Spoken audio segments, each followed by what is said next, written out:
আসসালামু আলাইকুম। সবাইকে স্বাগত জানাচ্ছি খুবই মজাদার বুটের ডালের হালুয়া রেসিপি দেখার জন্য।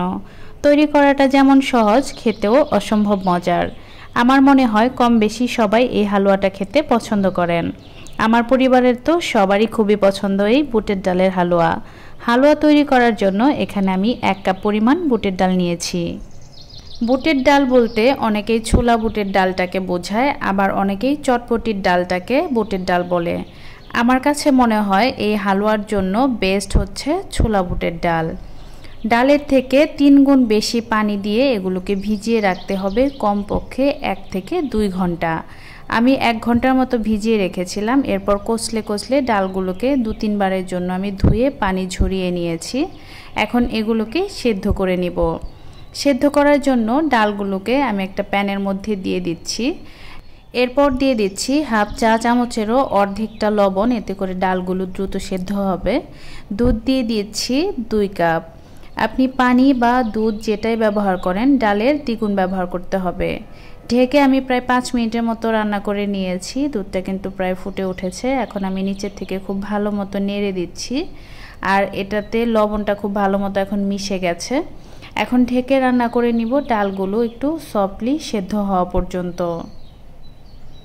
সময়টা আমি বলছি না, কারণ ডাল কেমন হবে তাই বুঝে কিন্তু সময়টা একটু কম বেশি লাগতে পারে, আর দুধের পরিমাণ বা পানির পরিমাণটাও একটু কম বেশি লাগতে পারে।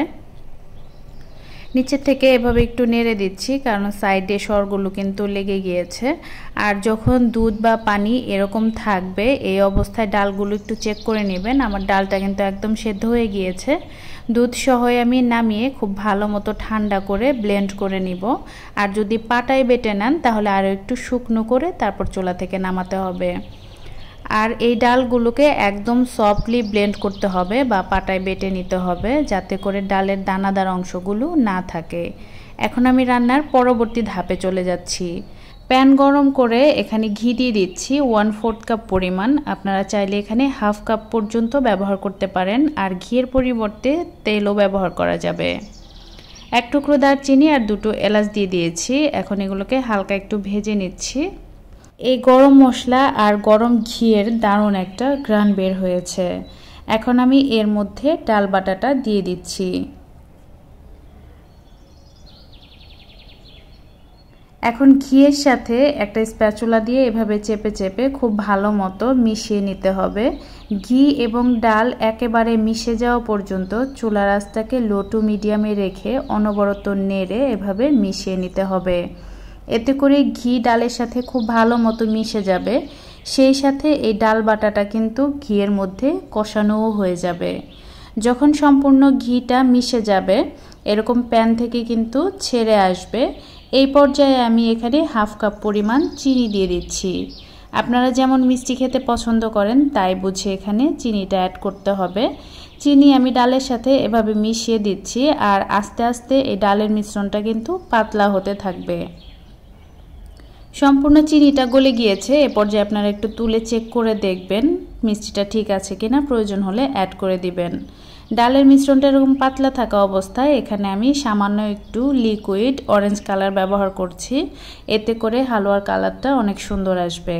ফুড কালারটা না দিলেও কোনো সমস্যা নেই, কারণ এই কালারের জন্য কিন্তু স্বাদের কোনো পরিবর্তন হবে না।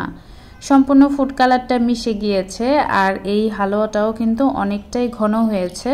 আপনারা যদি চামচ দিয়ে খেতে চান তাহলে এই পর্যায়ে নামিয়ে নেবেন। আমি যেহেতু এগুলোকে ডিজাইন করব আর বরফির মতো করে কেটে নিব, তাই এই হালুয়াটাকে আরও কিছুক্ষণের জন্য অনবরত নেড়ে আমি রান্না করে একটু শক্ত করে নিয়েছি। এখন এর মধ্যে 1 চামচ পরিমাণ ঘি দিয়ে দিচ্ছি। ঘি খুব ভালো মতো মিশিয়ে নিচ্ছি, আর দেখেন এই হালুয়াটা কিন্তু এখন আরও অনেক বেশি সফট হয়ে গিয়েছে, আর প্যান থেকেও এভাবে ছেড়ে দিচ্ছে।